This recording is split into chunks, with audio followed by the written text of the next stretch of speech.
Hey, what's up, everybody? I wanted to have a quick conversation about pain or triage in pain. So, how you go to the doctors and there's like a chart on the wall, there's like 10 faces, scale from 1 to 10. How do you feel? You're either smiling or you're frowning, and that's how they determine what kind of pain you're in. And then maybe you get an x ray or an MRI from there. You prescribed pain medication, or you're told to put some heat or some ice on it. Go relax. Here's a cast. Put your foot up, and everything will be fine in a few days. What if the pain isn't physical?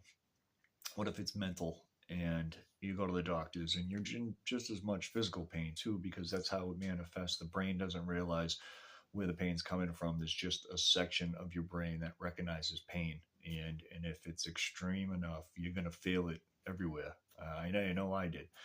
So how do you triage for that? You tell a doctor, all my pain's coming from up here, but what can she really do about it? Maybe they prescribe you an antidepressant. It might work, it might not work. You might have to change doses. We might have to put something else with it. This could take months. Well, you realize you don't have months. You're already at your wits' end, and so you're self-medicating. You're drinking, or you're using opioids or some other kind of hard drug to mask the pain that you're in.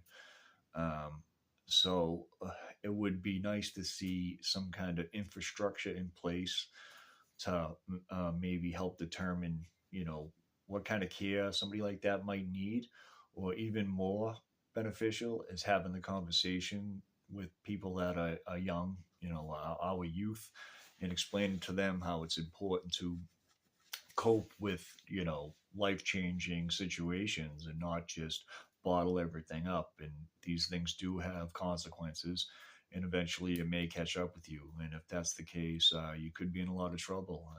So you want to make sure that you're in a scented place and you're always feeling pretty good. And if you've got a kid that's constantly depressed or down all the time, maybe that's a conversation that needs to happen. It's that um it's the problem with how, at least it was with me growing up, how taboo it was to tell somebody how you were feeling, because if you express your feelings, you get made fun of. And or you wouldn't want to burden somebody with, this is how I'm feeling, should I be feeling this way? But it's more accepted now, overly more accepted now. Everybody talks about their feelings.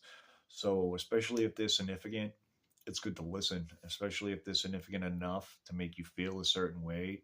The discussion needs to happen. Thought that was important to share, and I'll drop another one soon. Thanks.